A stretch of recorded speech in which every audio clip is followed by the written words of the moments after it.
গত সরকারের শেষ ৬ মাসে হয়েছে ১,২২৮টি, এই সরকারের প্রথম ৬ মাসে হয়েছে ১,১৬৯টি। খুন হয়েছে গত সরকারের ১,৭৮০টি, আর এই সরকারের ১,৭০০। তাহলে বাঙালির পরিসংখ্যান হচ্ছে লাখে লাখে মরে শূন্য, হাজারে হাজার, সুমার করিয়া দেখি ৪০,০০০। এবং আমি 100% শিওর এই পরিসংখ্যান ভুল। এবং প্রথম আলো যখন দিয়েছে এই পরিসংখ্যান উদ্দেশ্য প্রণোদিত ভাবে ভুল।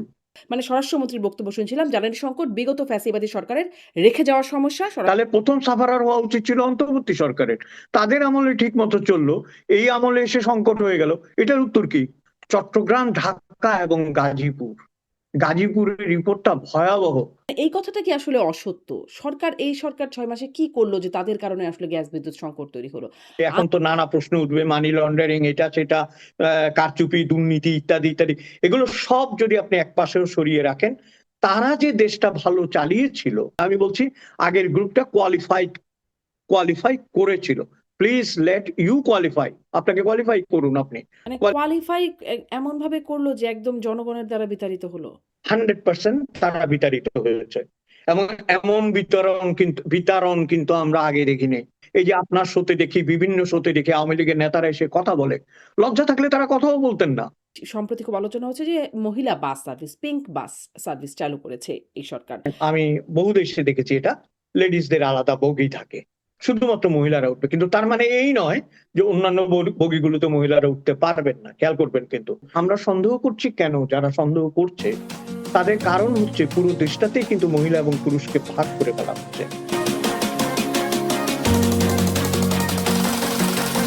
প্রশ্ন হবে লাগামহীন, জানতে চাই, জানাতে চাই এই সময়ের পালস অফ পলিটিক্স। নির্বাচিত হয়ে ফেব্রুয়ারিতে মন্ত্রিসভার প্রথম বৈঠকে আইন শৃঙ্খলা, দ্রব্যমূল্য এবং জ্বালানি সরবরাহ স্বাভাবিক রাখা, এই 3টি বিষয়কে অগ্রাধিকার নির্ধারণ করেছিল তারেক রহমান সরকার। কিন্তু এই 6 মাসে পুলিশ সদর দপ্তরের প্রতিবেদনে আইন শৃঙ্খলা পরিস্থিতির উন্নতির চিত্র দেখা যাচ্ছে না। গ্যাস বিদ্যুতের তীব্র সংকটে বন্ধ হয়ে যাচ্ছে শত শত কারখানা, কাজ হারাচ্ছে মানুষ, তার উপর দ্রব্যমূল্যের সংকট। তাহলে অগ্রাধিকার দেওয়া ক্ষেত্রগুলোতে 6 মাসে কি করলো সরকার? অবশ্য ফ্যামিলি কার্ড, কৃষক কার্ড সহ বিভিন্ন কার্ড বিতরণ থেকে শুরু করে নারীদের জন্য গোলাপি বাস ইত্যাদি প্রতিশ্রুতি পূরণ করেছে সরকার, আর তাতেই 90 থেকে 95% অঙ্গীকার বাস্তবায়নের দাবি করেছেন বিএনপি নেতা রুহুল কবির রিজভী। অন্যদিকে প্রধানমন্ত্রীর ভারত সফরের প্রস্তুতি প্রায় নিশ্চিত। 20 থেকে 25 আগস্টের মধ্যে ভারত যেতে পারেন তারেক রহমান। কূটনৈতিক সূত্রের বরাতে গণমাধ্যমগুলো এমন খবর দেওয়ার পরপরই শেখ হাসিনাকে ফেরত দেওয়ার আগে প্রধানমন্ত্রী ভারতে যেতে পারবেন না, গেলে জনগণের সঙ্গে গাদ্দারি হবে, এমন কড়া বার্তা দেন এনসিপির নাহিদ আসিফরা। আর তার দুদিন পরই পররাষ্ট্র মন্ত্রণালয় জানালো প্রধানমন্ত্রীর ভারত সফরের জন্য শেখ হাসিনাকে ফেরানোর শর্ত দিয়েছে বাংলাদেশ। বাংলাদেশের বাকি সকল স্বার্থকে পাশ কাটিয়ে শেখ হাসিনাই কি বাংলাদেশ ভারত সম্পর্ক নির্ধারণের প্রধান বিষয় হয়ে দাঁড়িয়েছেন? যেখানে শেখ হাসিনা নিজেই ডিসেম্বরে ফিরে আত্মসমর্পণ করতে চাইছেন, সেখানে তাকে ফেরাতে হঠাৎ এত তোড়জোড় কেন? এসব নিয়ে কথা বলতে পালস অফ পলিটিক্সে আমার আজকের অতিথি প্রবাসী সাংবাদিক অজয় দাশগুপ্ত। অজয় দাশগুপ্ত, আপনাকে স্বাগত জানাচ্ছি পালস অফ পলিটিক্সে আমার আজকের আয়োজনে। ধন্যবাদ। আপনাকে অনেক ধন্যবাদ। জি, ধন্যবাদ, আপনি যুক্ত হয়েছেন, সময় দিচ্ছেন। সরকারের ১৮০ দিন পূর্ণ হলো, ৬ মাস। সেখানে প্রথমেই মানে সরকার গঠন করবার পরেই মন্ত্রিসভার প্রথম বৈঠকে ৩টি অগ্রাধিকার সেট করেছিল এই সরকার। প্রথম হচ্ছে আইন শৃঙ্খলা, দ্রব্যমূল্য এবং জ্বালানি সরবরাহ স্বাভাবিক রাখা। এখন সেই অগ্রাধিকারের দিক থেকে এবং এছাড়াও বাকি আরো অনেক কিছু বিষয়ে কথা বলব, যেগুলো নিয়ে সরকারের প্রতিশ্রুতি ছিল বা কাজ করবার কথা। কিন্তু এই ৩টি নিয়ে আগে কথা বলি। মানে অগ্রাধিকার যেটি সেট করলো সেটি আসলে কেমন মনে হচ্ছে আপনার কাছে পরিস্থিতি? ধন্যবাদ। আবারও বলি আপনাকে যে প্রসঙ্গটা খুব প্রাসঙ্গিক মনে হচ্ছে। 180 দিন খুব বেশি সময় নয়, কিন্তু আজকাল একটা সমস্যা হচ্ছে কি, ধরেন যে আমরা যখনই কথা বলি, আমাদেরকে যারা দেখেন বা শোনেন তারা আসলে দুটি ভাগে বিভক্ত। ভেরি ক্লিয়ার, দুটো ভাগে বিভক্ত। এক ভাগকে আপনি কোনোভাবেই সন্তুষ্ট করতে পারবেন না যদি অন্য ভাগ সন্তুষ্ট হয়। অর্থাৎ হয় এ ভাগ অসন্তুষ্ট অথবা অন্য ভাগ অসন্তুষ্ট। তো আমি এই কারণেই প্রথমে শুরু করতে যেটা বলতে চাচ্ছি যে 180 ডেজ এটা বাংলাদেশের জন্য কোনো দীর্ঘ সময় নয়, এবং কাউকে পরিমাপ করার জন্য যথেষ্ট সময় নয়, কোনো সরকারকে তো নয়। কিন্তু আপনি যে বললেন যে তারেক রহমান যখন ফিরে আসেন, উনি সেই বিখ্যাত আমেরিকান ডায়লগকে পুনরাবৃত্তি করে বলেছিলেন যে আই হ্যাভ এ প্ল্যান, ড্রিমের জায়গায় প্ল্যান বলেছিলেন। কিন্তু প্ল্যানটা কি আমি ঠিক বুঝে উঠতে পারছি না। হুম, এখন পর্যন্ত আমার কাছে অন্তত পরিষ্কার হয়নি যে তার প্ল্যানটা কি। যেমন ধরুন, আপনি শুরুতেই যে তিনটে বিষয় অগ্রাধিকারের কথা বললেন, আইন শৃঙ্খলা, কিঞ্চিত যে উন্নতি হয়নি সেটা তো বলা যাবে না। ধরেন চাইলেই যে আগের মতো মপ করতে পারছে, মানে মিডিয়া অফিসে হামলা করা, এটা করা ওটা করা, এগুলো হচ্ছে না। কিন্তু এই তো পরশুদিনই আপনার পুলিশ লাইনের কনসার্ট বন্ধ করে দেওয়া হয়েছে হুম। এবং বলা হয়েছে যে তোমরা আর ভবিষ্যতে কনসার্ট করতে পারবে না। এই ধরনের হুমকি দেওয়া হচ্ছে প্রকাশ্যে। সেটা কি আইন শৃঙ্খলা পরিস্থিতির অবনতি নয়? হুম, হুম, তারপরে ধরেন, আইন শৃঙ্খলা পরিস্থিতি যদি নিয়ন্ত্রণেই থাকে, পুলিশকে কি করে উগ্র জঙ্গিরা বা উগ্র মানুষেরা হুমকি দিয়ে বলতে পারে যে গান এখানে বন্ধ করতে হবে, যাদেরকে আমরা মাদ্রাসার বলছি। তো হুম। মাদ্রাসা তো আমাদের দেশে সুদীর্ঘ কাল থেকেই চলে আসছে, জন্মলগ্ন থেকেই চলে আসছে।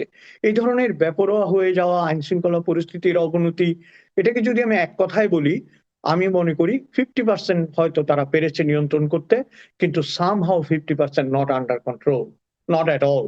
এই 50% আমি আপনার যদি একটু দেশের। ধরেন একটু মানে পুলিশ সদর দপ্তরের প্রতিবেদন আমি প্রথম আলো থেকে দেখছিলাম যে তারা বলছে যে ৬ মাসে মানে ফেব্রুয়ারি ২০২৬ থেকে জুলাই ২০২৬ এর প্রতিবেদন তারা দিচ্ছে। ডাকাতি বা দস্যুতা হয়েছে ১,১৬৯টি, খুন হয়েছে ১,৭৮৯টি, ছিনতাই বা দ্রুত বিচার হয়েছে আম উম ছিনতাই এর ঘটনা ঘটেছে ৪০৫টি, নারী ও শিশু নির্যাতন এর ঘটনা ঘটেছে ১১,১৬৫টি, অপহরণ ৫১২টি, পুলিশের উপর হামলা ৩১৭টি, চুরি ৬,৩৯৯টি এবং যেটি আসলে গত সরকারের মানে ডক্টর ইউনূস সরকারের শেষ ৬ মাসের সাথে খুবই একটু কোথাও একটু কম, কোথাও একটু বেশি এরকম একটা অবস্থা। মানে ৫০% নিয়ন্ত্রণ করতে পেরেছে বলে আমি আসলে এই চিত্রটা বললাম আপনাকে। পুলিশ সদর দপ্তরের না, তথ্য। ঠিক আছে, কিন্তু ধরেন ইউনূস সাহেবের যে পরিসংখ্যান, সেটা আমি জানি না আপনার কাছে আছে কিনা। আমার মনে হয় এটা ডবল হওয়া উচিত।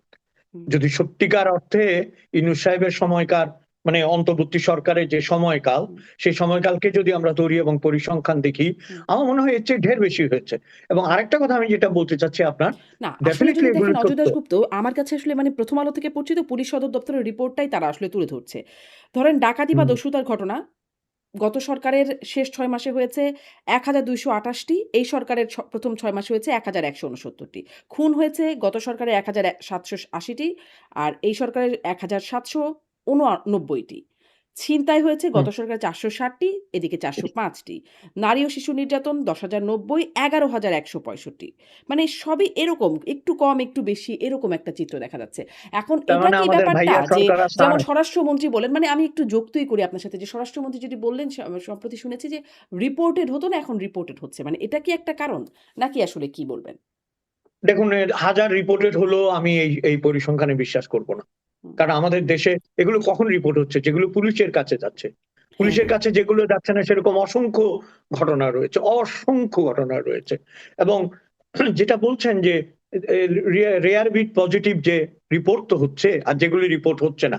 কিন্তু আপনি যেটা বললেন সেখান থেকে আমি যেটা বুঝতে পারছি, ভাইয়ার সরকার আর স্যারের সরকারের মধ্যে তো একটা প্রতিযোগিতা চলছে। হুম, যে কোনটা বেশি আর কোনটা কম, এটার একটা প্রতিযোগিতা আমরা দেখতে পাচ্ছি। কিন্তু প্রসঙ্গটা শুরু হয়েছিল ৬ মাসের কথা দিয়ে। হুম, হুম, ৬ মাসে আমি যদি বলি আপনার, যে আমার কাছে যেটা হতাশার, আমি পরিসংখ্যানের বাইরে গিয়ে যেটা হতাশা, সেটা হচ্ছে নিয়ন্ত্রণহীনতা।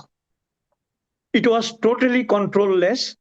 যখন ইউনূস সরকারের আমল চলছিল, মনে হচ্ছিল যে যার যখন ইচ্ছা এসে আপনাকে বলবে বের হো, তোকে এক হাত নেব, জুতো দিয়ে পেটাবে, গলায় জুতোর মালা পরাবে, তারপর আপনাকে রাস্তায় মারবে, কাপড় খুলে ফেলবে। হেন কাজ নেই যা তারা করেনি। এবং প্রকাশ্য দিবালোকে, রাজপথে, রাজধানীতে, বড় বড় শহরে, গ্রামেগঞ্জে তো বটে। সেই জায়গাটা থেকে খানিকটা, আমার মনে হয়েছে, খানিকটা বেরিয়ে আসতে পেরেছে বাংলাদেশ। ওই স্কেলে ওই জিনিসটা দেখছি না। আর পরিসংখ্যানের কথা যদি বলেন, তাহলে বাঙালির পরিসংখ্যান হচ্ছে লাখে লাখে মরে শূন্য, হাজারে হাজার, সুমার করিয়া দেখি ৪০,০০০। তো হুম, সেখানে পরিসংখ্যান মিলবে না কোনোদিন। পরিসংখ্যান কোনোদিন মিলবে না। এবং আমি 100% শিওর এই পরিসংখ্যান ভুল। হুম, এবং প্রথম আলো যখন দিয়েছে, এই পরিসংখ্যান উদ্দেশ্য প্রণোদিত ভাবে ভুল। কারণ প্রথম আলো এ পর্যন্ত যা করেছে, আমি কোনো মিডিয়ার বিরুদ্ধে বলতে চাই না, ওখানে আমার অজস্র বন্ধু কাজ করেন এবং মতি ভাইও আমার পছন্দের একজন, অপছন্দের নন তিনি, পছন্দের একজন মানুষ। কিন্তু প্রথম আলো যা করে ডেলিবারেটলি করে। প্রথম আলোর জায়গা মতো আপনার পরিসংখ্যানের সংখ্যা বাড়াবে, পরিসংখ্যানের সংখ্যা কমাবে। প্রথম আলোর রিপোর্টকে আমি আমলে নিতে রাজি এটি নই। প্রথম একজন আলো পুলিশ সদর দপ্তরের রিপোর্টটা তুলে ধরছে, এটি পুলিশ মূলত সদর দপ্তরের পুলিশ রিপোর্ট, সদর তাহলে দপ্তরের রিপোর্ট। তাহলে হয়তো ঠিক আছে, কিন্তু প্রথম আলোর রিপোর্ট হলে আমি নিতে রাজি নই, সরি। আমি একটু বাকি যেটি মানে আইন শৃঙ্খলা, তারপরে সরকারের যে প্রতিশ্রুতি দ্রব্যমূল্য। দ্রব্যমূল্যের ব্যাপারে দুটো একসাথে মিলিয়েই বলি, কারণ দ্রব্যমূল্যের সাথে জ্বালানি সংকটের একটা মানে একটা সংযোগ তো আছেই। আ বাণিজ্য মন্ত্রী নিজেই বলছেন দ্রব্যমূল্যে তিনি সন্তুষ্ট নন। আর জ্বালানি সংকটের পেছনে এই সরকার তাদের কোনো দায়ী দেখছে না। আসলেই তো আন্তর্জাতিক একটা বাস্তবতা আছে, এবং তার সাথে, সাথে এই সরকার বলছে যে এটি বিগত মানে স্বরাষ্ট্রমন্ত্রীর বক্তব্য শুনছিলাম, জ্বালানি সংকট বিগত ফ্যাসিবাদী সরকারের রেখে যাওয়ার সমস্যা। স্বরাষ্ট্রমন্ত্রী বলছেন, কিছুদিন আগে মুক্তিযুদ্ধ বিষয়ক মন্ত্রী সহ মন্ত্রীরা বলছেন আরকি যে এটি শেখ হাসিনার জ্বালানি নীতির কারণে হয়েছে। এটা নিয়েও একটু আপনার বিশ্লেষণ শুনব। আমি আমি ধরেন আমি একটা কথা বলি আপনাকে, আমাদের দেশে যখনই কেউ সরকারে আসে না, তখন তার মাথাটা আউলিয়া যায়, মানে তার মাথাটা পাগল হয়ে যায়। কি যে বলে, এই কথার কোনো অর্থ নেই। অন্তর্বর্তী সরকারের আমলে কিন্তু বিদ্যুতের এই সংকট ছিল না।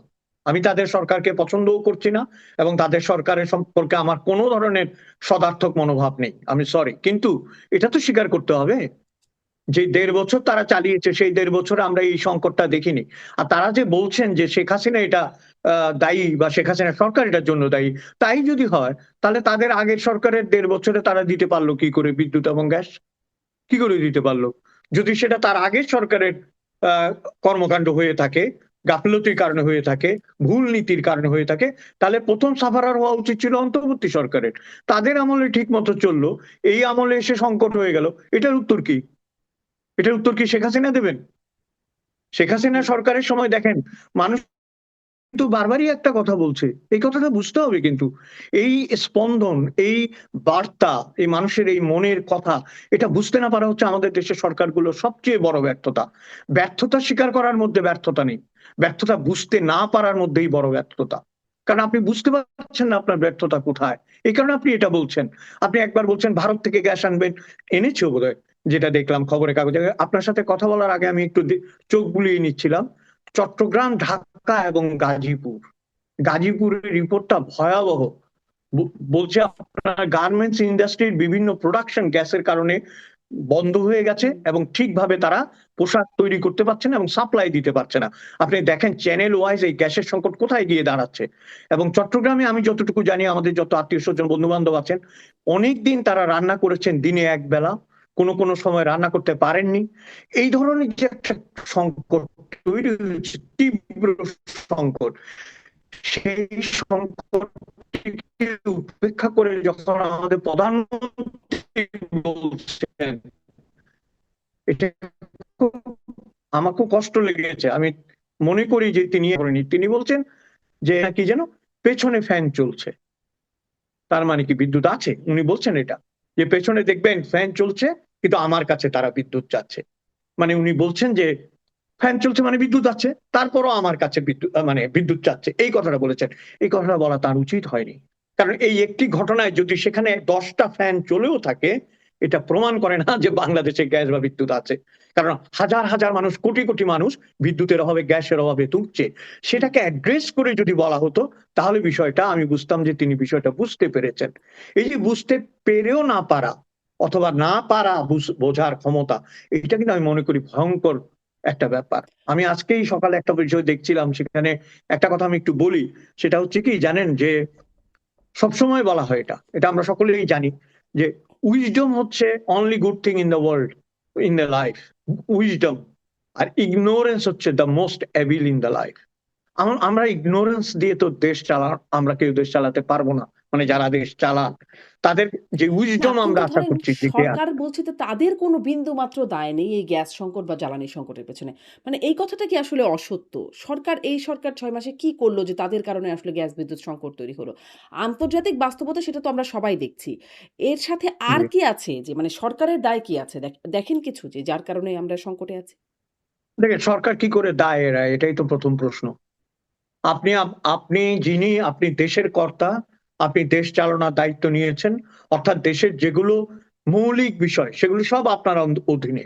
আপনার একজন জ্বালানি মন্ত্রী আছে, আপনার একজন বিদ্যুৎ মন্ত্রী আছে, আপনার একজন বাণিজ্য মন্ত্রী আছে, তাহলে মিনিস্ট্রি গুলো কি কাজ করছে, কোথায় অসুবিধা হয়েছে, কিভাবে এই অসুবিধা দমন করা যায় বা অসুবিধা বন্ধ করা যায়, সেটা বের করার জন্যই তো মন্ত্রী, সেটা বের করার জন্যই তো সেই মন্ত্রণালয়, সেটাকে নিরসন করার জন্যই তো মন্ত্রী এবং সচিবরা, সেটাকে নিরসন করার জন্যই তো এতগুলো ডিপার্টমেন্ট। তাদের কাজ কি তাহলে? আমি যখন কলকাতায় ছিলাম আপনার, তখন এই আপনার উপসাগরীয় যুদ্ধ যেটা ইরানের সাথে হচ্ছে, হরমুজ প্রণালীর কারণে সেখানেও কিন্তু বিদ্যুৎ সংকট হয়েছিল, তখন মমতা ব্যানার্জি ক্ষমতায় ছিলেন। আমি দেখলাম ওদের তো আর জাদু নেই না, ওরাও আমাদের মতো উইদিন এ উইক ওটা কন্ট্রোল করেছে তারা, উইদিন এ উইক যে রেস্টুরেন্ট গুলো বন্ধ হয়ে গিয়েছিল সেই রেস্টুরেন্ট গুলোকে অন্যভাবে ডেভেলপ করেছে, বলছে এই খাদ্যের পরিবর্তে এই খাদ্য বানাও যেখানে তেল কম লাগে। দেখেন পরিকল্পনাগুলো কি, বলছে তুমি তেল জাতীয় যেগুলো উন্নয়নে ইয়ে করতে হয় সেগুলোর পরিবর্তে রেডি খাবার যেগুলো এবং কি কি যেন ওইগুলো দিয়ে করো।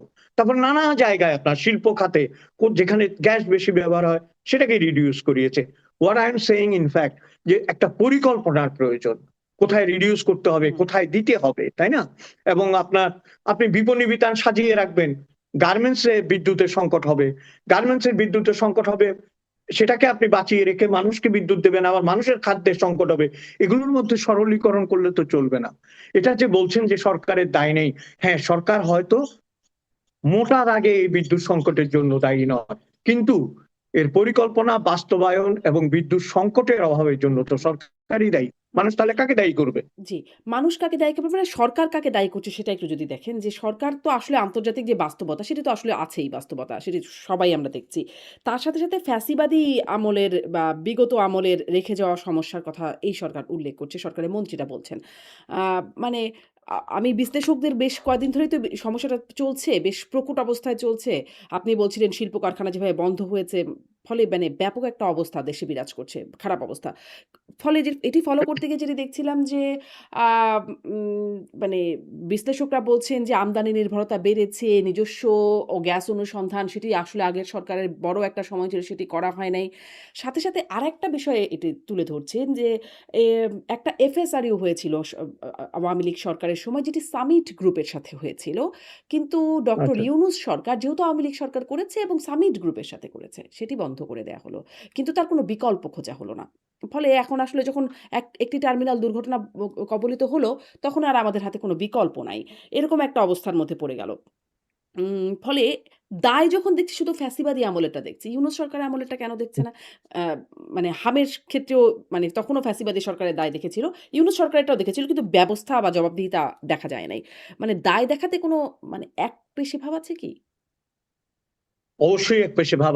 আপনি যে যুক্তিগুলো দিয়েছেন সেখানেই তো একপেশে ভাবটা মূর্ত হয়ে উঠেছে। এবং আরেকটা বিষয় যেটা বলছেন আপনি, যে কে কাকে দোষারোপ করলো, কে কাকে দায়ী করলো, এর চেয়ে কি জরুরি নয় সমস্যার সমাধান? আপনি দায়ী করলেন ইউনূস সাহেবকে, ইউনূস সাহেব দায়ী করলো ফ্যাসিস্ট গভর্নমেন্টকে, এবং আপনি ফিরে এসে আবার ওই সাইক্লিক অর্ডারে ফ্যাসিস্ট সরকারকে দায়ী করছেন। দেশে একটা সমস্যা হয়েছে কি জানেন, মানুষ তো বোকা নয়। তাহলে মানুষ কেন বারবার বলছে যে আমি আগে ভালো ছিলাম? বেশি দিন লাগেনি তো, ১.৫ বছরের মধ্যে মানুষ বলা শুরু করেছে যে আমরা আগে ভালো ছিলাম, আগে গ্যাস ছিল, আগে বিদ্যুৎ ছিল। ফ্যাসিস্ট আমলে যদি বিদ্যুৎ গ্যাসের সংকটই হয়ে থাকে, তাহলে সেই আমলে মানুষ গ্যাস ও বিদ্যুৎ পেল কি করে? সামান্য সমস্যা যে হয়নি, একটু একটু সমস্যা যে হয়নি তা তো নয়, সমস্যা সেখানে তখনও হয়েছে, কিন্তু এই স্কেলে তো হয়নি। মানে তখন তো ইরান যেভাবেই হোক যুদ্ধ আপনি হচ্ছিল না। হরমুজ প্রণালীতে এই সমস্যা হচ্ছিল না। কেবলমাত্র ইরান যুদ্ধের জন্য যদি হয়, তাহলে পুরো এশিয়া এবং পুরো পৃথিবীতেই তো তার প্রভাব পড়ার কথা, তাই না? হুম, আমাদের দেশে পড়ছে তো। যেভাবে প্রভাব জ্বালানির দাম বাড়ছে পড়েছে, পুরো বিশ্ব জুড়ে। আজকেই খবর হ্যাঁ বেড়েছে, দেখছিলাম। হচ্ছে তো জি সমস্যা। বেড়েছে, এটা অস্বীকার করার কোনো কারণ নেই। আমাদের এখানেও অনেক দাম বেড়ে গেছিল পেট্রোলের, আবার কন্ট্রোলে এসেছে এখন, কারণ আমাদেরকে আমদানি করতে হয়, হুম, অস্ট্রেলিয়াকে আমদানি করতে হয়। কিন্তু প্রশ্ন তো সেটা নয়, প্রশ্ন হচ্ছে আপনার, আমি যেটা বলছি বারবার, নিয়ন্ত্রণটা কোথায় লুজ হয়েছে? এই যে আপনি বললেন সামিট গ্রুপের সাথে পরে যেহেতু ফ্যাসিস্ট সরকার করেছে আমি ওটা বাতিল করে দিলাম, তো ফ্যাসিস্ট সরকার তো মানুষকে ভাত খাইয়েছে, আপনি পোলাও খাওয়ান, ভাত বন্ধ করে দেন, রুটি খাওয়ান। ফ্যাসিস্টরা রুটি খাইয়েছে, আপনি রুটি বন্ধ করে পাউরুটি খাওয়ান। এরকম তো নয়। আপনি তো আপনার দেশ, মানুষ এবং হুম, জনগণের স্বার্থ দেখে চলবেন। আমার যেটা মনে হয়, আমি আপনাকে একটু বলি, আমার যেটা মনে হয় বিএনপি সরকারের সবচেয়ে বড় দুর্বলতা হচ্ছে, এ পর্যন্ত আমার যেটা মনে হয়েছে ৬ মাসে, কোথাও একটা প্রশাসনিক দুর্বলতা রয়েছে। তার সাথে আরেকটা জিনিস আমার মনে হয় যোগ হয়েছে, অনেক দিন তারা ক্ষমতায় ছিলেন না, দীর্ঘ সময়। দীর্ঘ সময় ক্ষমতায় না থাকাটা অপরাধ নয়, কিন্তু দীর্ঘ সময় ক্ষমতা আসার পর এমন মানুষদের চুজ করা হয়েছে যারা 30 বছর, 20 বছর, 22 বছর আগে ক্ষমতায় ছিলেন। তাদের মাথায় যে বাংলাদেশ, তাদের পরিকল্পনায় যে বাংলাদেশ, তাদের বাস্তবতায় যে বাংলাদেশ, সেটি যদি হাই স্কুলের বাংলাদেশ হয়, শেখ হাসিনা কিন্তু এই বাংলাদেশকে ইউনিভার্সিটিতে পৌঁছে দিয়ে গেছিল। কাজে আপনাকে এমন লোক লাগবে যে ইউনিভার্সিটির এডুকেশনের বাংলাদেশকে চালাতে পারবে। আমি একবারও বলছি না তাদের মন্ত্রীরা পারবেন কি পারবেন না, এখনো সময় হয়নি বলার। আমি একবারও বলি না তারা যোগ্য কি অযোগ্য, কিন্তু আমার মনে হয়েছে এই ডিফারেন্সটা আছে। উনি একটা মানে শেখ হাসিনা ধরেন তিনি পালিয়ে গেছেন, তিনি স্বৈরাচার, তিনি ফ্যাসিস্ট, আমি সব বিষয়ে দ্বিমত করবো না, ডেফিনেটলি তাকে চলে যেতে হয়েছে, কিন্তু তিনি এমন একটা জায়গায় তুলে দিয়ে গেছিলেন যেটাকে যদি আমরা ইউনিভার্সিটি লেভেল ধরি, তাহলে হাই স্কুলের টিচারের ইউনিভার্সিটি লেভেলে পড়ানোর জন্য আরেকটু যোগ্যতার প্রয়োজন আছে, অথবা অনুশীলন প্রয়োজন রয়েছে ধরেন আমার মনে এই হয়। সরকারের মন্ত্রিসভা বা যাদেরকে আসলে বাছাই করেছে, দায়িত্ব দেওয়া হয়েছে, তারা আসলে হাই স্কুল লেভেলে, মানে আপনি কি এটা বলছেন যে শেখ হাসিনা সরকার যাদের বাছাই করেছিলেন তারা সব মানে তারা অধিকতর যোগ্য লোক মানে প্রশাসনিক দায়িত্ব সহ বিভিন্ন দায়িত্বে ছিল? আমি এই কথা বলিনি, আমি যেটা বলতে চাচ্ছি সেই সময় যারা চালিয়েছেন তারা একটা সেট আপের মধ্যে ছিলেন দীর্ঘ সময় ক্ষমতায়, কিন্তু প্রথম 2 বছর যদি তারা স্ট্রাগলও করেন, 5 বছরে তারা বুঝে গেছেন কোথায় কি করতে হবে। পরের 5 বছরে ওই জায়গাটা নিয়ন্ত্রণে চলে এসেছিল। তারপরের 5 বছর তো হাতের কাজ, আমি তো জানি কি করতে হবে। এবং আরেকটা জিনিস খেয়াল করতে হবে, আমরা যেভাবেই দেখি না কেন আওয়ামী লীগ যাদেরকে চুজ করেছিল তাদের মধ্যে আপনি যদি, এখন তো নানা প্রশ্ন উঠবে, মানি লন্ডারিং, এটা সেটা, কারচুপি, দুর্নীতি ইত্যাদি ইত্যাদি, এগুলো সব যদি আপনি একপাশেও সরিয়ে রাখেন, তারা যে দেশটা ভালো চালিয়েছিল, অন্তত দেশটাকে সঠিক জায়গায় চালাতে পেরেছিল, সেটা তো জনগণই বলছে। আমি আপনি তো বাইরে থেকে বলার দরকার নেই, জনগণই বলছে যে ফিরিয়ে দাও অরণ্য লও হে নগর, তোমার এই নগর আমার প্রয়োজনই নাই, কারণ এই নগরে গ্যাস নাই, এই নগরে বিদ্যুৎ নেই, এই নগরে কেরোসিন নেই। কিন্তু আগে যিনি ছিলেন তিনি সামহাও সেটা ম্যানেজ করতে পেরেছেন। যদি আপনি এটাকে কম্পিটিটিভ হিস্ট্রি ধরেন বা কম্পিটিটিভ অ্যানালাইসিস ধরেন, then they were better than this until now, এখন পর্যন্ত। এটা তো স্বীকার করতে হবে।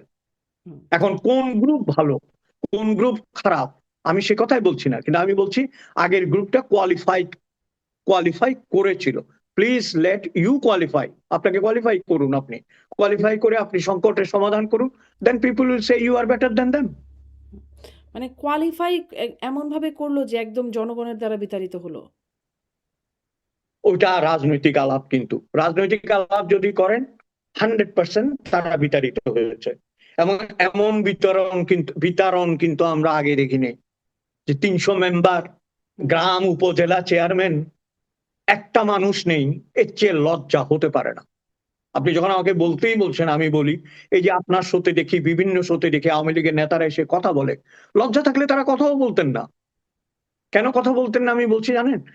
এত ক্ষোভ ছিল আপনাদের মনে, এত বিক্ষোভ ছিল, এত ক্রোধ ছিল। এখন যখন আপনারা সরকার পতন হয়েছে আপনারা বলছেন ওই রাশিয়ার গল্পটার মতো আপনার, যে ক্রুশচেভ যখন প্রধানমন্ত্রী, ক্রুশচেভ দাঁড়িয়ে একদিন বলছেন যে আমরা স্তালিনের আমলে কথা বলতে পারতাম না। তখন ওই পলিট ব্যুরো থেকে একজন লোক মন্তব্য করলো যে কেন বলতে পারতেন না?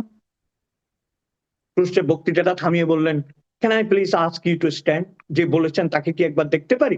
কেউ দাঁড়ায় না।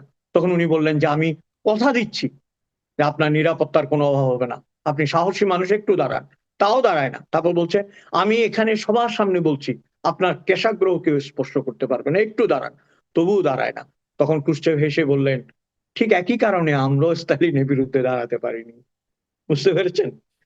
তো এখন বলছেন কথা।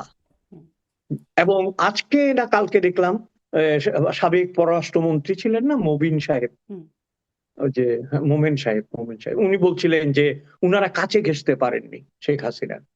বলছে আমরা মন্ত্রী, পররাষ্ট্রমন্ত্রী, আমরা কাছে ঘেঁষতে পারিনি, আমরা দূরে থাকতাম, বাহিনী সরিয়ে দিত, আমাদেরকে কথা বলতে দিত না। তার মানে কি দেখেন, ধীরে ধীরে ধীরে ধীরে যারা একনায়ক হন তাদেরকে একটা কাচের ঘরে পাঠিয়ে দেওয়া হয়, তাদেরকে আইসোলেটেড করে এমন জায়গায় নেওয়া হয় কেবল স্তাবকরা যা বলে সেটাই তারা জানে।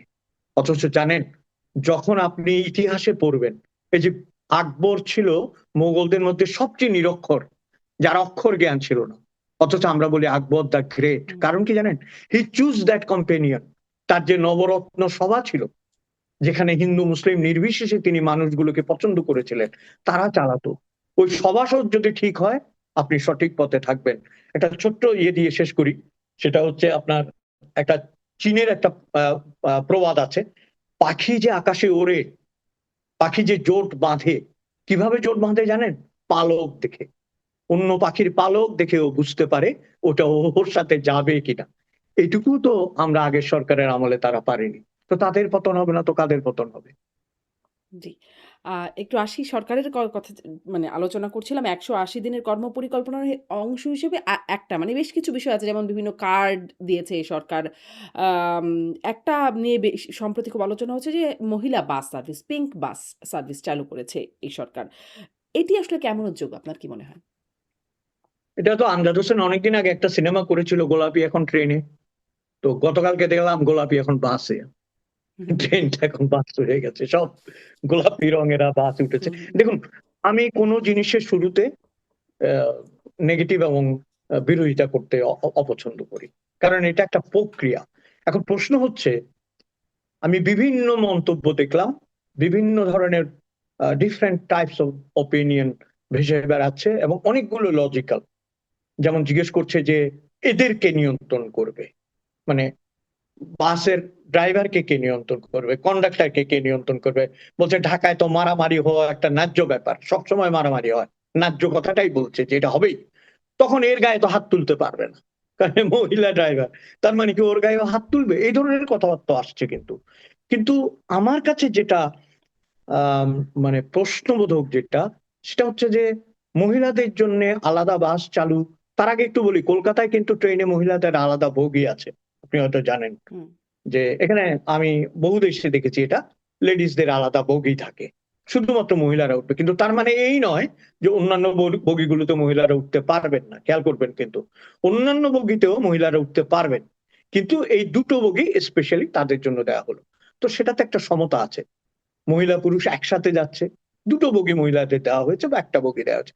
এখানে পুরো বাসটাই হচ্ছে মহিলাদের। তো এটার পেছনে ধরেন আমরা সন্দেহ করছি কেন? যারা সন্দেহ করছে তাদের কারণ হচ্ছে পুরো দেশটাতেই কিন্তু মহিলা এবং পুরুষকে ভাগ করে ফেলা হচ্ছে। এবং মহিলাকে নানাভাবে ক্ষুদ্রতে ক্ষুদ্রভাবে ভাগ করা হচ্ছে। জেন্ডার ওয়াইজ ভাগ করা হচ্ছে। তারপরে পোশাক ওয়াইজ ভাগ করা হচ্ছে। তার বয়স ওয়াইজ ভাগ করা হচ্ছে নানা ধরনের। এবং এইটাকেই আমরা কিন্তু প্রচ্ছন্ন মৌলবাদ বলি। বিষয়টা খুবই স্পর্শকাতর। কিন্তু বলতে আমি বাধ্য হচ্ছি, এটা একটা প্রচ্ছন্ন মৌলবাদের একটা পরিণতির মতো। যে কারণ আমরা তো আপনার কি বলে ঘরপড়া গরু। সিঁদুরে মেঘ দেখলেই আমরা ভয় পাবো। আমি কিন্তু শুরুতেই বলেছি যে আমি পজিটিভ। যে এ ধরনের একটা বাস চালু হয়েছে, অসুবিধা কি? চলুক না ঢাকায়, হ্যাঁ? এই যে বলছে মেয়েটা বলছে আমি এমএ পাস কিন্তু আমি বাস চালাতে এসেছি। I salute you. বলছে আমি ডিগ্রি পাস, হুম। আমি কন্ডাক্টর হয়েছি। I salute you too. মানে কি? সামাজিক বেড়াজালগুলো ভেঙে যাচ্ছে। ডিগ্রি পাস করে কেরানি হওয়ার চাইতে এটা হতে চাইছে। এটা তো অভিনন্দনযোগ্য। কিন্তু যখন আমি সামাজিক প্রেক্ষাপট বিবেচনা করছি, তখন আমার ভয় হচ্ছে যে আপনি জামাতের ফাঁদে পা দিচ্ছেন না তো? যারা চাইছে যে মেয়ে, মেয়ে বলেছে না? আমি কি কথাটা এমনি, এমনি বলছি? এরাই তো বলেছে যে মেয়েদের নাচ মেয়েরা দেখবে। ছেলে আর মেয়েদের মধ্যে পর্দা থাকবে। এরা এই ক্যান্টিনে খাবে, এরা এই ক্যান্টিনে খাবে। আমরা কি সেই টিএসসিতে আলাদা ধরনের করে কোন ফিমেল জোনও চালু হয়েছে কিন্তু। টিএসসি চালু হয়েছে? সম্প্রতি, হ্যাঁ। দেখেছি, আমি ছবিতেও দেখেছি ফেসবুকে যে চালু হয়েছে। এবং নট অনলি দ্যাট, কোথায় আপনার মনে আছে কিনা ওই যে পাগলদের আমলে গত ১৩ বছরে যে উন্মাদরা আমাদের দেশকে চালিয়েছিল, তাদের আমলে কাওয়ালি গানের মধ্যে পার্টিশন দিয়ে দিয়েছিল। হুম, যে এদিকে তোমরা শুনবা, এদিকে আমরা শুনবো। কিন্তু মুশকিল হচ্ছে কি জানেন? এই পর্দাটা আবার ৫০১ নম্বর রুমে থাকে না। হুম। যখন কেউ ৫০১ নম্বর রুমে যায়, তখন কিন্তু পর্দাটা নিয়ে যায় না। তখন কিন্তু অন্য ধরনের কাহিনী হয়। তো আমি কাহিনী অন্য জায়গায় নিতে চাই না। আমার কথা হচ্ছে গোলাপি বাসটি যদি সৎ উদ্দেশ্যে হয়ে থাকে, যে আমাদের দেশে আরেকটা কথা আছে, নারীরা পুরুষদের সাথে বাসে যেতে যদি ৫০ বছর কষ্ট না হয়, হঠাৎ করে নতুন করে কষ্ট হবে কেন? হুম। বা নতুন করে বিব্রত হতে হবে কেন তাকে বাসে উঠতে হলে? এবং আমি আরেকটা জিনিস খেয়াল তা করেছি, ৫০ বছর আপনি ধরেই কষ্ট হচ্ছে। মানে এখন সেই কষ্টের একটা সমাধান হলো কিনা? লাঘব করতে চাচ্ছে, আসছি কথায়। হুম, দেখেছেন কিনা আপনি যে পুরুষের বাস থেকে মেয়েদেরকে নামিয়ে দেওয়া হয়েছে? গতকালকেই দেখেছি আমি। বলছে তোমাদের আলাদা বাস আছে, যাও। নেয়নি। ভদ্রমহিলা অসহায়ের মতো, প্রৌঢ় একজন মহিলা, অসহায়ের মতো বলছেন আমাকে নিল না। তো ওই লোকটা জিজ্ঞেস করছে নিল না কেন, বলছে তোমাদের বাচ্চা আছে, তোমাদের বাচ্চা আছে, নিও না। এই যে চলে গেল। দেখেন, division has already been created এবং শুরু হয়ে গেছে এটার এফেক্ট। কিন্তু আমি তারপরও বলবো যে আমি শুরুতেই নিন্দা করতে চাচ্ছি না, আমার মনে হয় এটাকে একটু সময় দিতে হবে। কিন্তু আমার আবার ভয়ের কথা বলছি আপনাকে, লুৎফর রহমান সরকারের আমলে বিকল্প বাস চালু হয়েছিল, আরো অনেক অনেক বিষয় আমরা বাংলাদেশে এক্সপেরিমেন্টাল ওয়েতে চালু হয়েছিল যেগুলো টেকেনি। যদি মহিলাদের বাস, মহিলাদের সম্ভ্রম, মহিলাদের গতি, মহিলাদের কমফোর্টের জন্য সার্ভাইভ করে, আমি সবচেয়ে বেশি খুশি হব। জি। মানে আমি এই জায়গাটায় মনে হয় যে নারীদের নিরাপত্তা, নারীরা তো আসলেই খুবই অনিরাপদভাবে রাস্তায় চলাফেরা করতে হয়। তাদের অনেক হয়রানির শিকার হতে হয়। ফলে তাদের জন্য বিশেষ একটা নিরাপত্তা বলয় কেন তৈরি করা যায় না? পুলিশি ব্যবস্থা আ বা তাদের হয়রানি হলে তার জন্য দ্রুত সেখানে শাস্তিমূলক ব্যবস্থা, সেটি কেন করা যায় না? মানে কতগুলো জায়গা নারীদেরকে আলাদা করবে। ফিমেল জোন, ফিমেল বাস, ফিমেল হাসপাতাল, সব নারী চিকিৎসক, নারী নার্স, তারপরে ফিমেল শিক্ষা প্রতিষ্ঠান। এভাবে সবকিছু ফিমেল করতে, করতে ফিমেল দেশ, ফিমেল সরকার প্রধান, এদিকে পুরুষদের জন্য পুরুষ সরকার প্রধান। আস্তে, আস্তে কিভাবে করতে, করতে নারীদের জন্য আলাদা ইউনিভার্সই করে ফেলতে হবে কিনা আমাদের। আ যাই হোক, একটু আরো কিছু বিষয়ে আসি। আপনি এই বিগ বাস প্রসঙ্গেও বলছিলেন। সাথে, সাথে আপনি বলছিলেন যে প্রচ্ছন্ন মৌলবাদ কিনা। এখন মৌলবাদ থেকে যেটি আস্তে, আস্তে আরো ডালপালা মেলে যেটা জঙ্গিবাদের দিকে চলে যায়, সেখানেও একটু খবর আছে যে সম্প্রতি সময়ে বেশ কিছু খবর হচ্ছে যে বোমা আতঙ্ক দেশে বিভিন্ন জায়গায় বোমা বিস্ফোরণ, এই ধরনের খবর দেখা যাচ্ছে। এবং যারা ৫ই আগস্ট বা ওই সময়কালীন দেশ জেল থেকে পালিয়েছে বা তার পরবর্তী সময়ে জামিনে মুক্তি পেয়েছে বা একেবারেই ছাড়া পেয়েছে, কোথাও, কোথাও দেখছিলাম যে বোমারু মিজান, জুয়েল ওস্তাদ, তাদেরকে এখন খুঁজছে পুলিশ। যারা ওই সময় আ মানে আওয়ামী লীগ আমলে তারা বিরোধী মতাদর্শী, বিরোধী রাজনৈতিক দলের নেতাকর্মী হিসেবে পরবর্তী সময়ে ছাড়া পেয়ে গেছে। কিন্তু তাদেরকে এখন পুলিশ আবার খুঁজছে। এই একটা অবস্থা। আবার দেখছিলাম যে জাতিসংঘ সতর্ক করেছে বাংলাদেশে আল কায়দা ঘাঁটি গড়ার চেষ্টা করছে। আরেকটু বলি, স্বরাষ্ট্রমন্ত্রী যিনি আম আগেই বলেছিলেন যে দেশে জঙ্গিবাদী তৎপরতা নেই। ফ্যাসিবাদী আমলে রাজনৈতিক ফায়দা হাসিলের জন্য জঙ্গিবাদ শব্দটি ব্যবহার করা হতো। যিনি এটি বলেছিলেন তিনি আসলে এই জাতিসংঘের এই সতর্কতাটাকেও আমলে নিচ্ছেন না। আসলে কি মনে হয়? জঙ্গিবাদ, জাতিসংঘের যে সতর্কবার্তা, বোমা আতঙ্ক, কি অবস্থায় দেশ? দেখুন, জাতিসংঘ তো খামাখা একটা সতর্কবার্তা দেবে না। তাদের কাছে নিশ্চয়ই এ বিষয়ে কাগজপত্র আছে, প্রমাণ আছে, নাহলে এতদিন পরে তারা হঠাৎ করে বলছে কেন যে তোমার দেশে জঙ্গিবাদ হয়েছে। এখন দেখেন, এটাও তো একটা ভীষণ স্পর্শকাতর বিষয়, এগুলো নিয়ে কথা বলাও কিন্তু বিপজ্জনক। কিন্তু আমি যে কথাটা পরিষ্কার করে বলতে চাই, বাংলাদেশে জঙ্গিবাদ কি নতুন কিছু? শেখ হাসিনা এটাকে নিয়ন্ত্রণ করতে পেরেছিলেন। হুম, সামহাও তার কঠোর মনোভাব, তার সরকারের ইন্টারন্যাশনাল পলিসি এবং তার সরকারের যে যারা কাজ করেছে মাঠ পর্যায়ে, তাদের নিশ্চয়ই ঐকান্তিক ইচ্ছা ছিল, যে কারণে এগুলোকে দমন করা গিয়েছিল। কিন্তু তারপরও হলি আর্টিজান থামানো যায়নি। হুম, তারপরও আপনার মতিঝিলে যে শাপলা, সেটা থামানো যায়নি। তারপরে অনেক কিছু ছিল দেশে, অনেক অনেক, সেগুলো কঠোরভাবে নিয়ন্ত্রণ করা হয়েছিল। আমি মনে করি এই সতর্কতাকে যিনি উপেক্ষা করছেন কিংবা বলছেন সত্য নয়, তিনি আমাদের মঙ্গলের জন্য বলছেন না। কারণ বাংলাদেশে এটা নতুন করে বলার কোনো প্রয়োজন পড়ে না মৌলবাদ আছে কি নেই। আপনার যে হারে মূর্তিগুলো ভাঙা হয়েছে, দেখেন সেখানেও কি আইরনি, কি ধরনের একটা কৌতুক। বলছে আমরা মূর্তি আমাদের জন্য হারাম, ভাস্কর্য আমাদের হারাম, এই কথা বলে বঙ্গবন্ধুর মাথার উপর উঠে তাকে জুতো দিয়ে মারা হয়েছে। দেখেছেন লজ্জা? এই লজ্জার বিপরীতে জুলাই জাদুঘরে মূর্তি স্থাপিত হয়েছে। এটার ব্যাখ্যা কি? কিসের ব্যাখ্যা এটা? আপনি ওই জায়গায় বলছেন আমি মানি না, এই জায়গায় আপনি তার মূর্তিকে বলছেন এটা হালাল। এটা তো, এটা অদ্ভুত না? এবং আরেকটা যে বলি আপনাকে, যে জঙ্গিবাদের কথা আপনি যেটা বলছেন, অন্তত 101টা প্রমাণ আছে যে বাংলাদেশে জঙ্গিবাদের প্রভাব আছে, জঙ্গি আছে, ছদ্মবেশে হোক আর প্রত্যক্ষ হোক, আছে। এবং ইউনূস সরকার, অর্থাৎ যেটা অন্তর্বর্তী সরকার, তারা যখন প্রথমে আসলো, টোটালি ললেস একটা কান্ট্রি, সেখানে সবাইকে মুক্ত করে দেওয়া হয়েছিল জেলখানা থেকে। ওরা কোথায়? আপনি যেটা নিজেই বললেন, পুলিশ তাদের খুঁজছে। কতগুলোকে খুঁজবে, কতগুলোকে ধরবে? এরা সবগুলো দাগী। হিজবুত তাহরীর কথা আপনি জানেন, বিভিন্ন প্রতিষ্ঠান আছে, এবং এরা যে কোনো সময়, এরা ইউনিফাইড। আমি ইউনিফাইড না, আমরা হচ্ছে স্বতন্ত্র স্বতন্ত্র স্বতন্ত্র, খালি ভাগ ভাগ ভাগ। এরা কিন্তু ইউনিফাইড, এক কথায় এরা এক হয়ে যাবে। এবং আমরা যদি সত্যি আমাদের দেশকে ভালোবাসি, আমাদের কাছে সবচেয়ে বড় থ্রেট হচ্ছে এই জঙ্গিবাদ বাংলাদেশের। এবং যে কথাগুলো আমরা এতক্ষণ ধরে বলেছি তার মধ্যে একটা কথা লুকিয়ে নেই, যে সব মানুষের অন্তরে, বিশেষ মানে সব বলবো না, সরি, অধিকাংশ যুবক যুবতী এবং যাদেরকে আমরা নিউ জেনারেশন বলি, তাদের ভেতর একটা পরিবর্তন ঘটেছে। ধর্মের নামে, ধর্ম উন্মাদনার নামে, ধর্ম ব্যবসার নামে এমন একটা বীজ ঢুকিয়ে দেওয়া হয়েছে যে বাংলাদেশে, আমি মনে করি ব্যক্তিগতভাবে, হুম, এটা বলা অত্যন্ত সংকট, মানে আমি মনে করি সংকটের মধ্য দিয়ে যেতে হবে আমাদেরকে যদি এটা না করি। কারণ বাংলাদেশের আন্তর্জাতিক বাস্তবতা, ভৌগোলিক বাস্তবতা, প্রতিবেশী সুলভ বাস্তবতা এবং জঙ্গিবাদ একসাথে যায় না। Afghanistan is a different country, তার বর্ডার গুলি অন্য দেশের সাথে। আনফরচুনেটলি আমাদের বর্ডার, অর ফরচুনেটলি আমাদের বর্ডার আইদার ইন্ডিয়া অর বার্মার সাথে। আমাদের কিন্তু ভুগতে হবে যদি আমরা নিয়ন্ত্রণ না করি। হুম। আপনি বলছেন যে এই যে নতুনদের মধ্যে বা নতুন প্রজন্মের মধ্যে একটা বীজ ঢুকিয়ে দেয়া হয়েছে। কিন্তু আবার এটাও বলছেন শেখ হাসিনার সময় আসলে নিয়ন্ত্রণ করা গেছিল। এই তরুণরা তো বা নিউ জেনারেশন জেন জি যাদের কথা বলছেন তারা তো আসলে জন্ম থেকে বড় হওয়া মানে আসলে সেই ১৭ বছরের সময়কালীন বা অন্তত বেড়ে ওঠাটা সেই সময়কালীন। ফলে বীজ ঢুকিয়ে দেওয়া হলে তো সেই সময়টাতেই হয়েছে। মানে তাহলে আসলে ঠিক শেখ আছে, হাসিনা কি আমি নিয়ন্ত্রণ আমি করতেন? আপনাকে আমি আমি আশা করছিলাম এটা আপনার কাছে। আসলে এই গত যে 17 বছর বা 16 বছর তারা রাজত্ব করেছেন, তারা এই কালসাপ পুষেছেন। ফনা তুলতে দেননি, কিন্তু পুষেছেন। কিভাবে পুষেছেন এটার একটা ব্যাখ্যা হওয়া উচিত। কিভাবে পুষেছেন?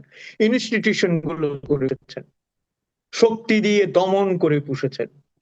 কারণ আপনার ইনস্টিটিউশন গুলো ধ্বংস করা মানে, আমি আপনাকে বলছি, কোথায় চলে গেল খেলাঘর, কোথায় চলে গেল কচি কাঁচর, কোথায় চলে গেল চাঁদের হাট, যারা শিশু কিশোরদেরকে গান শেখাতো, বড় করতো, পাড়ায় পাড়ায় সম্প্রীতির একটা আয়োজন করেছে এলাকা এলাকায়।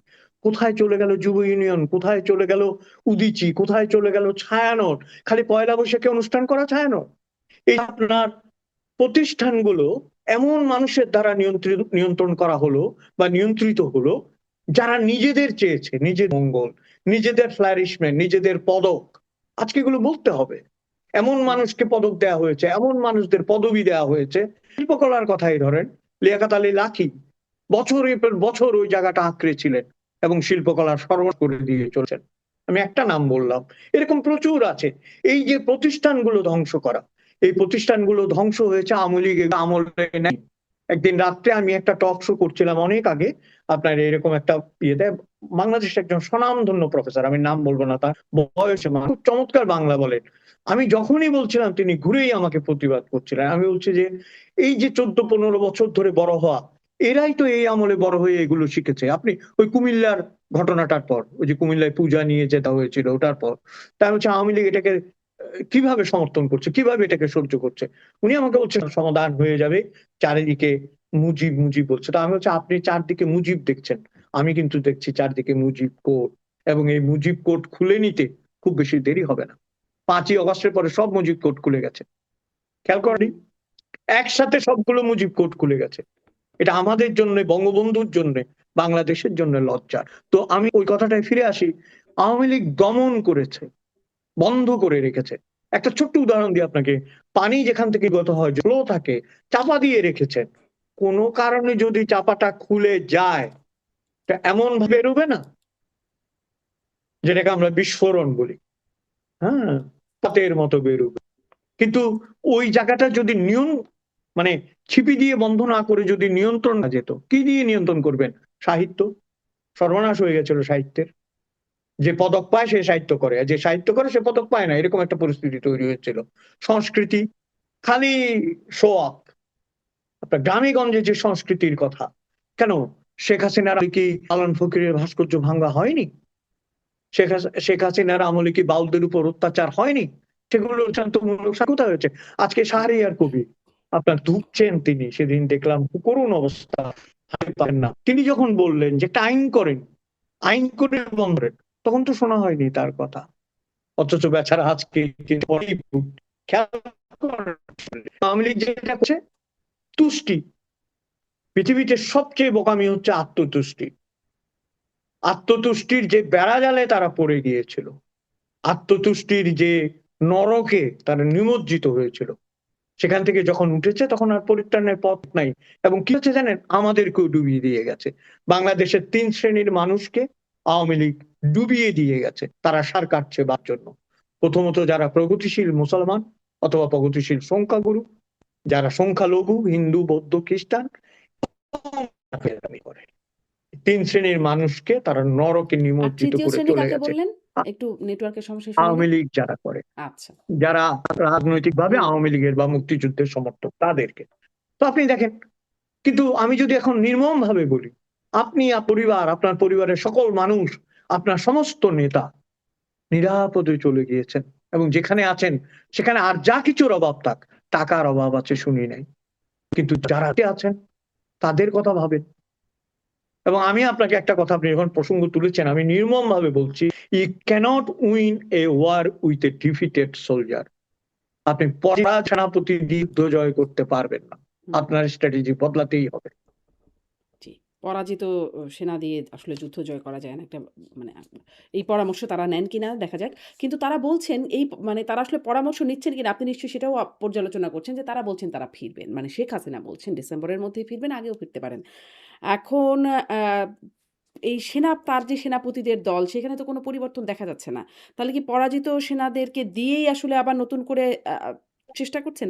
আর সেই বাস্তবতা আসলে কতটা এখন সত্যিকার অর্থে আছে যে ডিসেম্বরের মধ্যে দেশে ফিরবেন?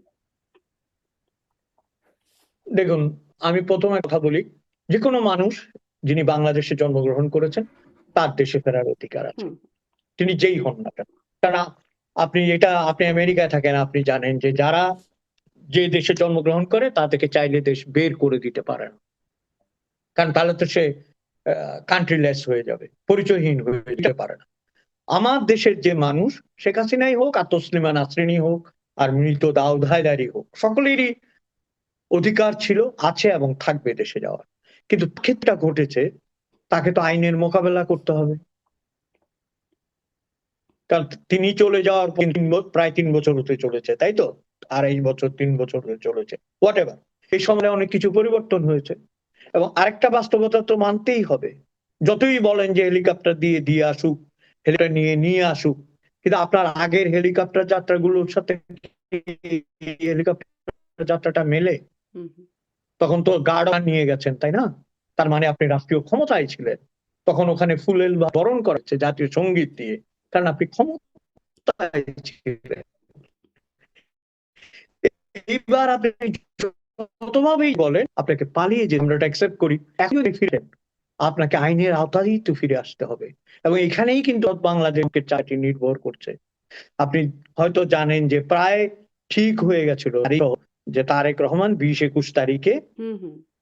আপনার ভারত সফরে যাচ্ছেন। দিল্লি যাবেন। হুম, আমি তো অবাক হয়েছিলাম, 21শে আগস্টে গ্রেনেড হামলা দিবসের দিন তিনি দিল্লি থাকবে, এটা আমার কেমন জানি মাথায় কাজ করছিল না। 21শে আগস্টই তো গ্রেনেড হামলা দিবস, তাই না? যেটা আগামীকাল। কিন্তু 5ই অগাস্ট যখন মানে প্রাক্তন প্রধানমন্ত্রী যখন কনফারেন্স করলেন অডিও হুম। বক্তৃতায়, প্রেক্ষাপট বদলে গেল।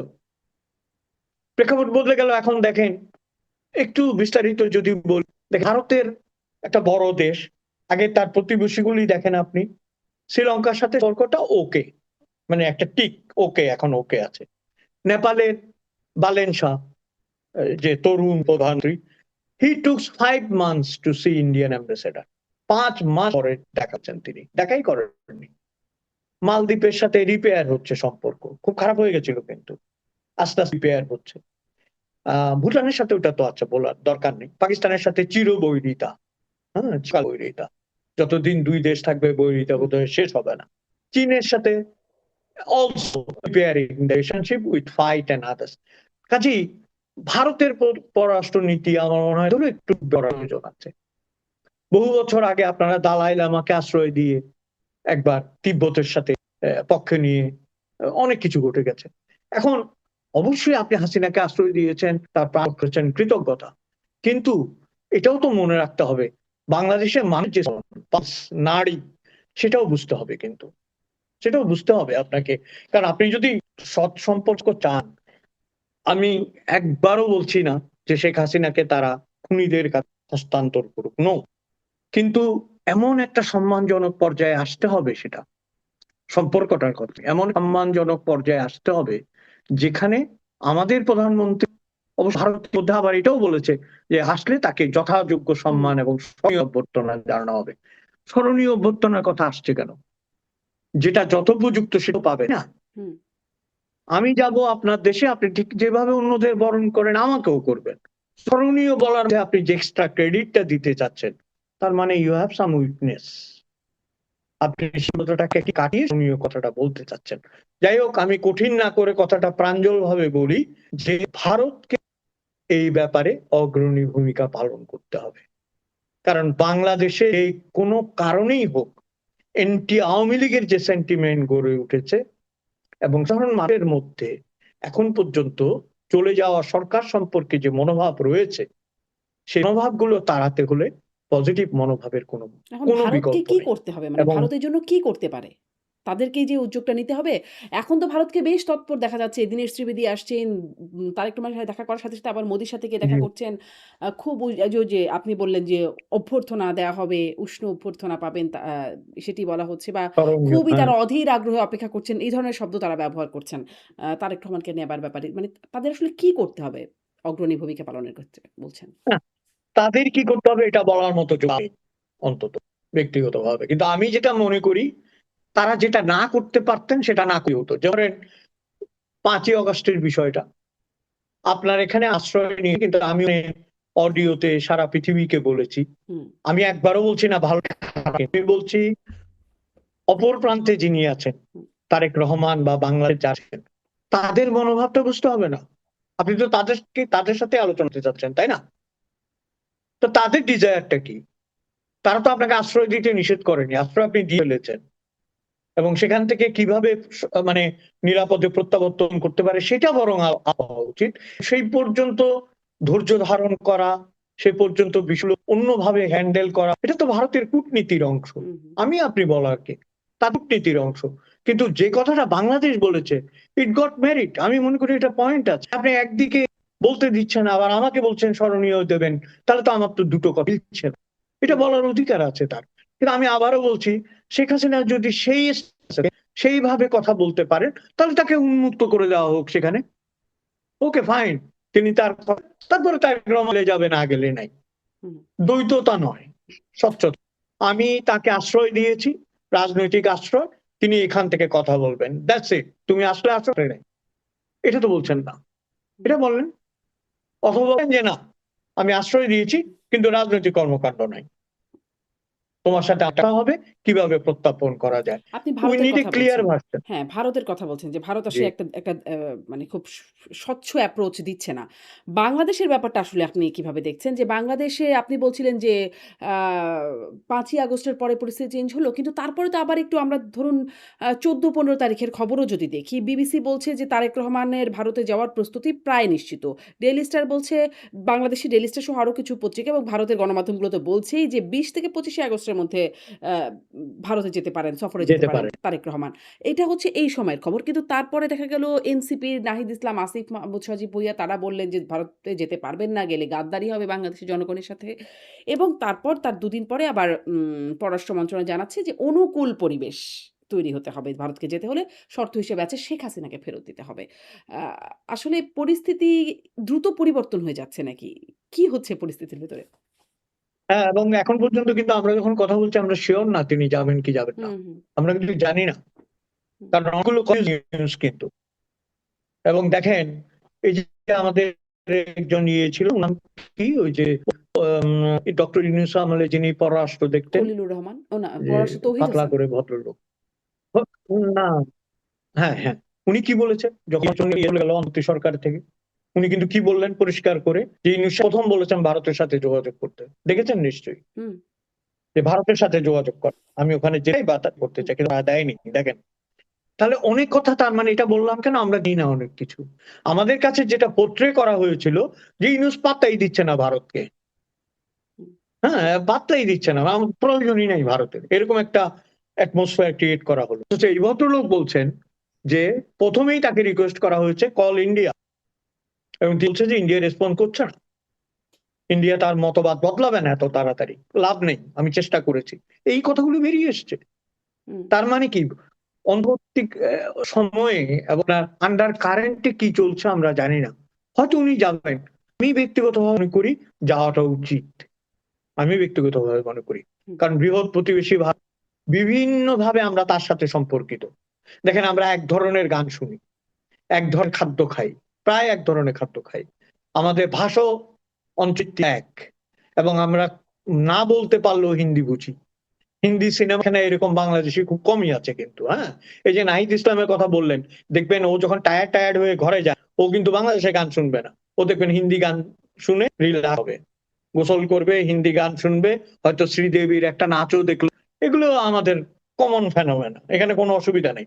কাজেই ভারত আমাদেরকে দিয়ে না, হ্যাঁ, এবং বৃহৎ দেশ ভারত, অর্থনৈতিক ভাবে একটা সমৃদ্ধশালী দেশ, বহুদেশিক একটা দেশ, বহু সংস্কৃতির একটা দেশ, গণতন্ত্রের একটা দেশ, এবং definitely I will Bharat is a strong power in the world. ইয়েতে তো সেখানে ভারতের সাথে আমরা কেন ঝগড়া করব? এবং সেই জায়গাটায় যারা সুবুদ্ধি দেবেন তারেক রহমানকে, আমি প্রথম আলোচনা করেছিলাম যে পরাশকরা হচ্ছে সরকারের আয়না, তাদের দেখেই আমরা বুঝবো তারা যেন পরামর্শ। কারণ একটা সফরে আর যাই হোক, সম্পর্কের যে স্থবিরতার বল সেটা গলে।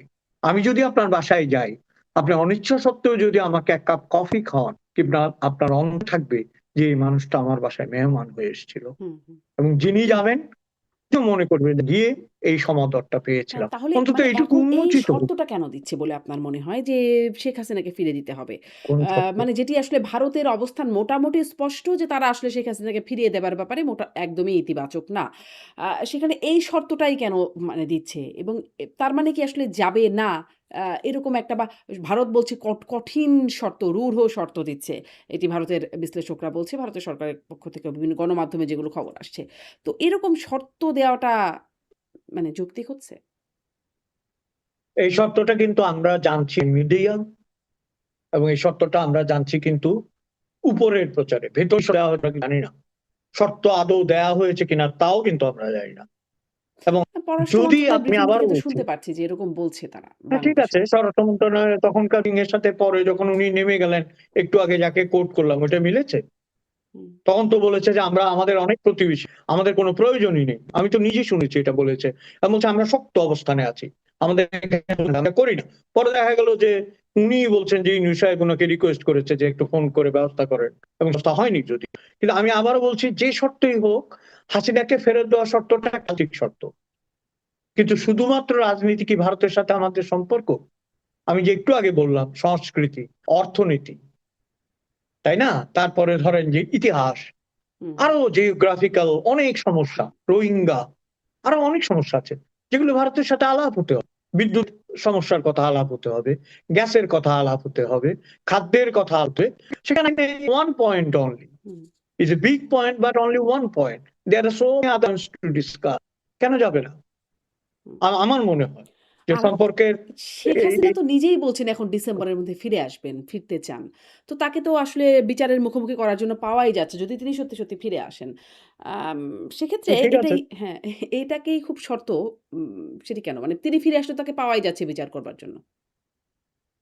দেখুন আমি আবার বলছি আপনাকে, রাজি তো এখানে এই যে আপনি এনসিপি আছে, জামাত আছে, সংসদের বিরোধী দল আছে এরা, হ্যাঁ, একটা নিজেও তো আওয়ামী লীগ না, উনার তো একটা দল আছে, তাই না? সুতরাং যে কমন যে ফ্যাক্টর, হুম, সেখানে সেখানে দিতে হবে, সেখানে দিতে হবে, এটা বলতেই হবে। এমনকি যদি উনি যায়ও, প্লেনে উঠেও বলবে যে সেনাকে দিতে হবে, তার মুখপাত্ররা বলবে এটা, এটাই তো নিয়ম। হুম। হ্যাঁ, আপনার সেই কবে দালাই লামা এসছে, এখন পর্যন্ত দালাই লামাকে দিতেই হবে। দালাই লামাকে দিয়েছে? দেয়নি তো। তো আপনার এরকম রেজা শাহ পাল যে চলে গেল তাকে দেয়নি।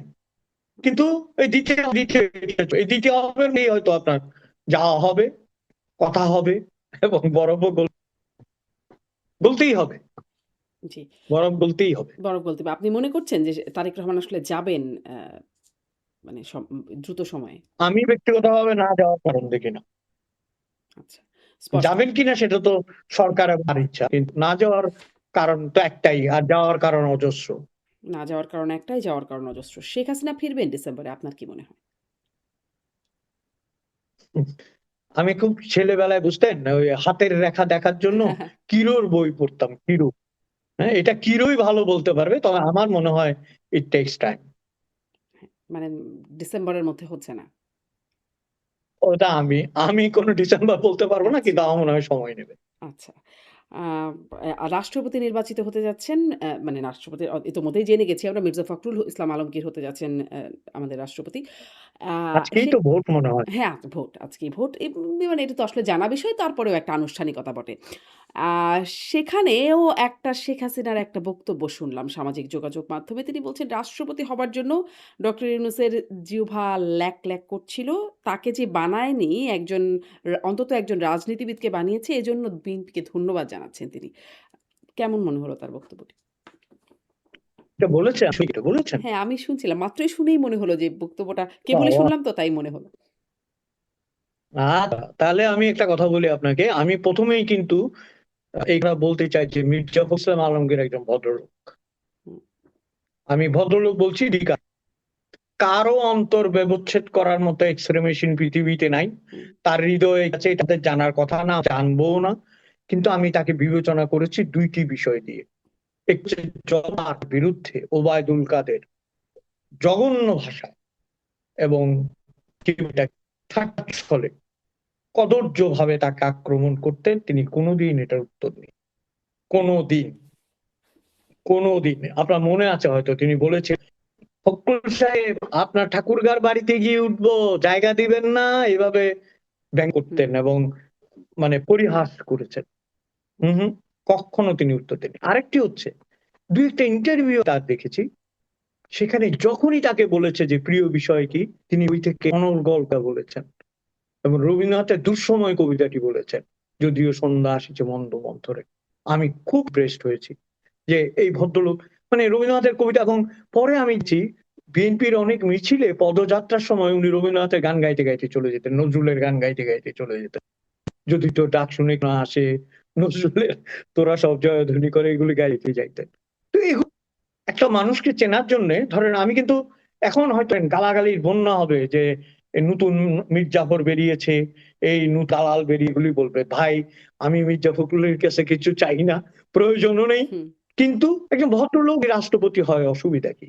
অন্তত যে রাষ্ট্রপতি চলে গেছেন, হুম, যাকে মীর জাফর বলছে, আওয়ামী লীগের লোকরা মীর জাফর বলছে, আমরা বলছি না কিন্তু। কোথা থেকে এক অচেনা গুহা থেকে বের করে শাহাবুদ্দিন চুপ্পু, তার আগে যিনি বলতেন যে লাইটটা ওইখানে দিছো কেন? মায়াদের দিকে দালিত খেতে। এই বক্তৃতা দিয়েছেন আমাদের রাষ্ট্রপতি আব্দুল হামিদ সমাবর্তন উৎসবে গিয়ে। হ্যাঁ, প্রিয়াঙ্কা চোপড়া, ওই যে ময়মনসিংহ এর ভাষায় বলতেন চোপড়া, প্রিয়াঙ্কা চোপড়া, সে আসলো, সে আমার একটু দেখতে দেখা গেল না। এইরকম মানে থার্ড ক্লাস তুকের একজন রাষ্ট্রপতি চাই। মির্জা ফখরুল নিঃসন্দেহে একজন ভালো মানুষ। শেখ হাসিনা যেখানে তাকে অভিনন্দন জানিয়েছেন বলছেন, সেখানে আমার মার্জনা ক্ষমা করবে বিহাররা। আমিও তাকে অভিনন্দন জানাচ্ছি। অনেক ধন্যবাদ অজয় দাশগুপ্ত। অনেকগুলো বিষয়ে সরকারি ১৮০ দিনের মধ্যে অনেকগুলো ঘটনা আছে। সবগুলো বিষয় না হলেও অনেকগুলো বিষয়ে কথা বলবার সুযোগ হলো, যেগুলো অন্ততপক্ষে এই সময় আলোচিত ও সমালোচিত সেই বিষয়গুলো। ধন্যবাদ আপনাকে যুক্ত হবার জন্য। আপনাকেও ধন্যবাদ। ধন্যবাদ দর্শক আপনাদের সবাইকে এতক্ষণ সাথে থাকার জন্য।